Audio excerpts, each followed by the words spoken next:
नहमदुहु व नसल्ली अला रसूलिहिल करीम।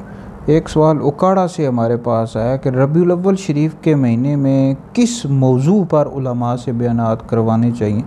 देखिए, रबीउल अव्वल शरीफ में ज़्यादातर ये कोशिश करनी चाहिए हुज़ूर अलैहिस्सलाम की जो सीरत है लोगों को बताई जाए। आप अलैहिस्सलाम के फ़ज़ाइल भी बताने चाहिए, मुजज़ात और दीगर जो चीज़ें होती हैं लोगों को बताई जाती हैं, लेकिन साथ साथ सीरत भी बयान करें। हमारे माशरे में देखें लोग कितने हुज़ूर अलैहिस्सलाम की सीरत से दूर हैं, तभी तो हमारे माशरे में बुराइयाँ बढ़ती जा रही हैं, ख़राबियाँ बढ़ती जा रही हैं। तो रबीउल अव्वल में लोग सिर्फ़ फ़ज़ाइल सुनते रहते हैं और वो नमाज नहीं पढ़ते, बदअख़लाक़ हैं, गालियाँ देते हैं, झूठ बोलते हैं, ग़ीबतें करते हैं।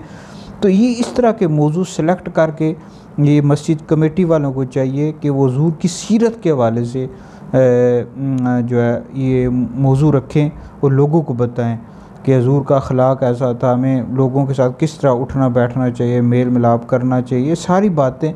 तो ये मौजू, इन मौज़ूआत को सिलेक्ट करना चाहिए हुज़ूर की सीरत के हवाले से।